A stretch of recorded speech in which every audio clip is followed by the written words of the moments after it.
네, 신부님 그 말씀 잘 들었습니다. 근데 지금 제가 제일 궁금한 거는 시대. 지금 우리가 그럼 어떤 시대를 살고 있는지 이 시대의 예, 특징이 무엇인지 좀 설명해 주시면 감사하겠습니다. 예, 아주 좋은 질문 감사드리고요. 지금 저희가 변화하는 시대를 살고 있습니다. 코로나를 맞기 전 2020년 초반, 지금은 참 많이 변했죠.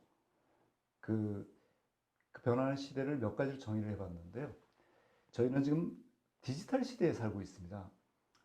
소셜 네트워크 같은 SNS나 AI, 그리고 이와 같이 촬영하고 있는 유튜브, 심지어는 제가 궁금한 내용을 물으면 답을 해주는 챗봇 같은 그러한 놀라운 디지털의 시대에 저희들이 살고 있어서 이런 시대에는 우리가 과거에 전했던 복음과 어떻게 다를까? 그 그레암 톰린 주교님께서는 그 역사적으로 복음을 전하는 세 가지 큰 변화와 통로가 있었던 것을 말씀을 했는데, 로마 시대에 로마의 길이 열리면서 사도 바울이 달렸던 로마 길을 타고 복음을 전했던 그 시대, 그리고 14세기 5세기에 그 마틴 루터가 그 출판물 인쇄술의 발전에 힘입어 마틴 루터의 설교가 곧바로 유럽에 전파됐던 인쇄술의 발전, 그리고 세 번째로 바로 디지털 시대라고 합니다. 지금은 어, 굉장히 빠른 시간 내에 어, 그리고 여러 가지 다양한 방법을 통해서 디지털을 통해서 복음을 전할 수 있는 그런 디지털의 시대를 저희들이 살고 있다고 생각이 되고요. 그리고 또 한편을 보면 그 코로나와 팬데믹을 지내면서 정보가 이렇게 전파되듯이 이와 같이 질병도 쉽게 전파될 수 있는 팬데믹의 시대를 살게 됐습니다. 그래서 굉장히 많은 변화가 있었죠. 좋은 것과 함께 굉장히 우리에게 건강에 위협을 주는 그러한 질병들이 금방 퍼지는 시대에 살고 있고요. 그러면서 굉장히 불안정해지고 또 한편으로 위기 시대에 저희가 빠졌습니다. 특별히 한국의 경우 미국하고 중국 사이에서 굉장히 어려움을 겪고 있는데요. 지정학적인 위험이라든지 이런 정치적 경제 위험이 점점 커졌습니다.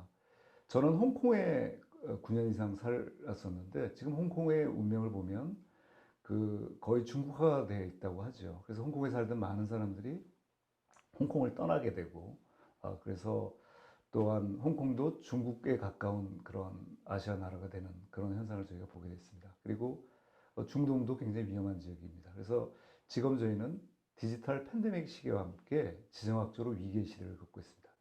그런데 이런 위기의 시대는 어떤 면에서는 위험하기도 하지만 새로운 기회를 주는 그런, 특히 이제 기독교인들에게는 영성을 깨닫게 하는 그런 시대인 것 같습니다. 그래서 영성의 시대가 도래한 것으로 생각이 되고요. 그렇다면 영성이 무엇인가에 대해서 이제 한번 생각을 하면 좋은데, 제가 생각하는 영성은 예수님의 마음을 품고 예수님의 안목으로 세상을 바라보고 예수님의 입술로 세상에 대해서 이야기하는 그런 말과 행동을 할 수 있는 하나의 뿌리라고 할 수 있겠습니다.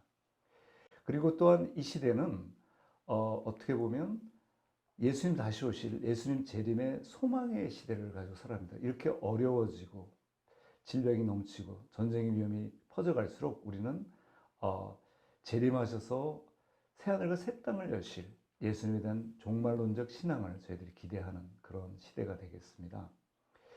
그래서 이제 이러한 종말론적 신앙을 뒷받침하는 신학적 필요도 많이 넓어졌고요.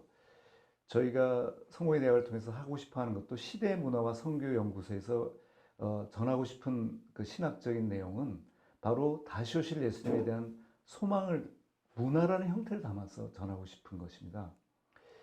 그동안 근대 이후에 계몽주의와 합리성을 바탕으로 한 이성을 바탕으로 한 자유주의 신학이 굉장히 팽배를 했었고, 근데 그 한계가 오면서 이것을 어떻게 극복할 수 있을까를 놓고 20세기 초반에 칼 바르트 같은 분은 신정통주의 신학을 또 제기를 했었죠. 그래서 정통 바이블로 돌아가고 당신의 손에는 바이블, 한 손에는 신문, 세상 속에서 성경의 원리를 헤쳐나가는 그런 신정통주의 신학도 제기가 됐습니다.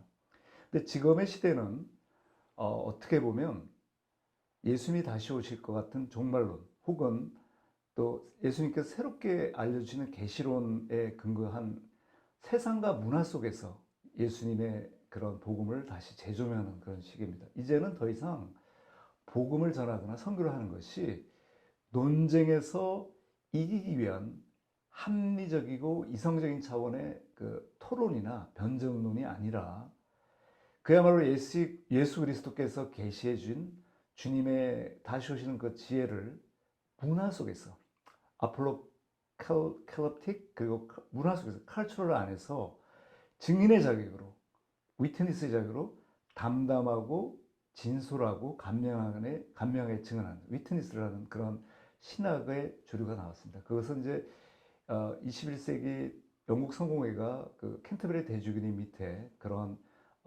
신의 무다와 선교연구소를 두고 그런 업무를 하게 됐는데요. 제가 정말 존경하던 그레암 톰린 주교님과 이제 교류를 하면서 얻게 된 그 지혜를 한국에 전달하고 싶어서 이 선교의 신학적 이론과 선교를 그 신학적 이론을 담아서 실천할 수 있는 선교연구소를 한국에 하게 됐습니다. 그레암 톰린 주교님은 제가 조금 이따가 설명을 해드릴게요. 예. 예. 설명 감사드립니다. 예.